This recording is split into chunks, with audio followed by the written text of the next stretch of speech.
बोलो बांके बिहारी लाल की जय। माघ मास 20वां अध्याय। वेद निधि जी बोले, हे महर्षि, धर्म को कहिए, जिससे ये बालक शाप की अग्नि के दुख से मुक्त हो जाएं।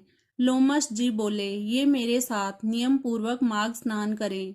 माघ के आखिर में ये शाप से छूट जाएंगे, नहीं तो इनका निस्तार ना होगा। हे ब्राह्मण, मुझे यह पूर्ण निश्चय है कि पुण्य तीर्थ में माघ स्नान करने से ही लोगों के 7 जन्म के किए हुए पाप तथा वर्तमान जन्म के सभी पाप माघ मास में स्नान करने से नष्ट हो जाते हैं। मुनीश्वर लोग जिस पाप का प्रायश्चित नहीं देखते, उसका प्रायश्चित उत्तम तीर्थ में माघ स्नान ही बतलाते हैं। पुण्य तीर्थों में पाप मिटते हैं। माघ महीने में जैसे मानसरोवर में स्नान करने से मोक्ष मिलता है, हिमालय पर्वत के तीर्थ में सब पापों का विनाश होता है। अच्छोद में स्नान करने से इंद्रलोक मिलता है। बदरी जंगल में माघ स्नान करना सब कामों को देने, मोक्ष प्रदान करने, पाप तथा दुखों को दूर करने वाला और सब फलों का देने वाला है। नर्मदा नदी का माघ स्नान पाप नष्ट कर रुद्रलोक प्रदान करने वाला और यमुना नदी का स्नान पापों को नष्ट कर सूर्यलोक प्रदान करने वाला है। सरस्वती नदी का जल पाप नष्ट होकर ब्रह्मलोक के फल प्रदान करने वाला है।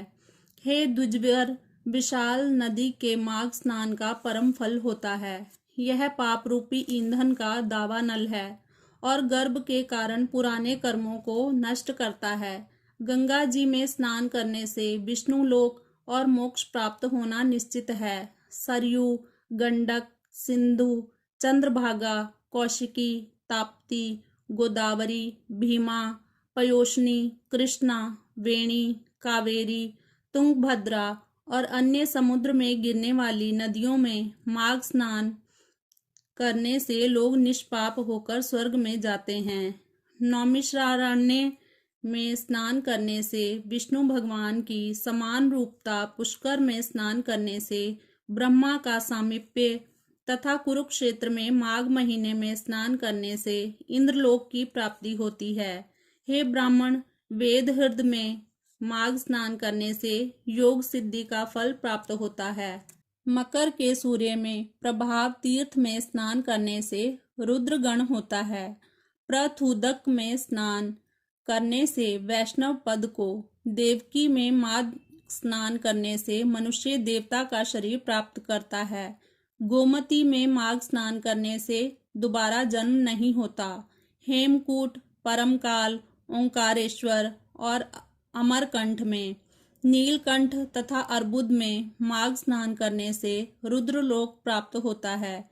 हे ब्राह्मण, मकर की संक्रांति के सूर्य में सब नदियों में स्नान करने से लोगों की सब इच्छाएं पूर्ण हो जाती हैं। प्रयाग में माघ स्नान बड़े भाग्य से प्राप्त होता है, जहां स्नान करके मनुष्य गर्भ के दुख को नहीं देखते तथा विष्णु के पास रहते हैं। राजसूय और अश्वमेघ यज्ञ के फल से भी बढ़कर माघ स्नान से फल होता है। अतएव संपूर्ण पापों को सहज में नष्ट करने वाले उस प्रयाग स्नान को क्यों ना काम में लिया जाए। बोलो बांके बिहारी लाल की जय।